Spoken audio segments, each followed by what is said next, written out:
ஆண்டவருடைய நாம மகிமைப்படுவதாக. அன்பானவர்களே, இன்றைய வார்த்தைக்கு உங்களை அன்புடன் வரவேற்கிறேன்.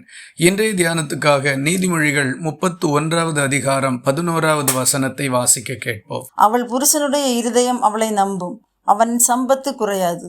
இந்த வசனம் குணசாலியான ஒரு ஸ்திரீயை குறித்த சாட்சியாக இருக்கிறது. குடும்ப வாழ்க்கையில் புருஷனும் மனைவியும் ஒருவரையொருவர் நம்புகிற நிலை உண்டாயிருக்க வேண்டும். பிள்ளைகளும் பெற்றோரும் என்கிற நிலையிலும் ஒருவரையொருவர் நம்பத்தக்க நிலை உண்டாயிருக்க வேண்டும். அப்பொழுது மட்டுமே அந்த குடும்பமும் உறவுகளும் தொடர்ந்து சந்தோஷத்தோடும் சமாதானத்தோடும் வாழ்ந்திருக்கிறதற்கு முடியும். ஒருவரையொருவர் நம்பாத எந்த உறவுகளும் நீடித்து நிலைத்திருப்பதில்லை. பிரச்சனைகளும் ஒரு நாளும் குறைவதும் இல்லை. ஆகவே நம்பிக்கை என்கிறது மிகவும் அவசியமாயிருக்கிறது.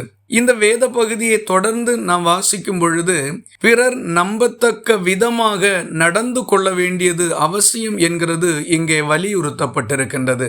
குடும்பத்தின் அங்கத்தினர்கள் ஒருவர் பிறரை பார்த்து, நீங்கள் என்னை நம்பவில்லை அல்லது என்னை சந்தேகப்படுகிறீர்கள் என்றெல்லாம் நாம் சொல்லக்கூடும். ஆனால் இந்த வேத பகுதி நமக்கு வலியுறுத்துகின்ற காரியம், நாம் தான் நம்பிக்கைக்குரியவர்களாக நடந்து கொள்ள வேண்டும்.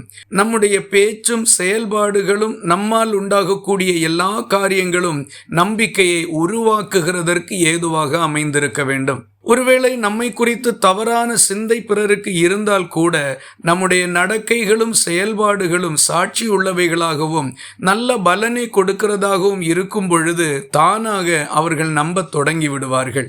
ஆகவே அவர்கள் நம்பவில்லை என்கிற குறையை அவர்கள் மேல் சொல்லுவதை விட நம்பிக்கைக்குரியவர்களாக நாம் நடந்து கொள்ளுவது மிகவும் அவசியம். ஒரு நிறுவனத்தில் வேலை செய்கிற நபர்களை எடுத்துக்கொண்டாலும், ஒரு அலுவலகத்தில் ஆனாலும் சரி, மற்ற எந்த இடத்திலும் நம்பிக்கை என்கிறது மிகுந்த அவசியமான ஒரு காரியமாக இருக்கின்றது. ஆகவே நம்பிக்கைக்கு அடுத்த காரியத்தில் பிறரை குறை சொல்லுவதை விட நம்பிக்கைக்கேற்றவர்களாக நாம் நம்மை மாற்றி அமைத்துக் கொள்வது மிகுந்த அவசியம். அப்பொழுது நம்பிக்கையற்ற மனநிலை நிமித்தம் உண்டாயிருக்கக்கூடிய பிரச்சனைகளுக்கும் முற்றுப்புள்ளி வைக்கப்படும். எல்லாம் சமாதானமாகவும் சுமூகமாகவும் நடைபெறும். இந்த வார்த்தைகள் இந்த நாள் முழுவதும் உங்களுக்கு ஒரு ஆசீர்வாதமாய் இருப்பதாக. ஜெபிக்கலாமா?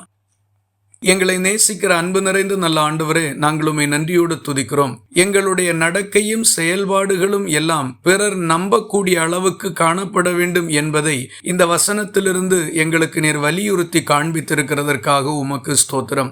அதுபோல பிறரை வீணாக சந்தேகப்படுகின்ற மனநிலையிலிருந்து வெளியே வரும்படிக்கும் எங்களுக்கு நீர் உதவி செய்யும்படி எங்களை ஒப்புக் கொடுக்கிறோம். ஜெபத்தை கேட்டதற்காக ஸ்தோத்திரம். இயேசு கிறிஸ்து மூலம் வேண்டிக் கொள்கிறோம் எங்கள் அன்புள்ள நல்ல பிதாவே, ஆமேன். கர்த்தர் தாமே உங்களை ஆசீர்வதிப்பாராக.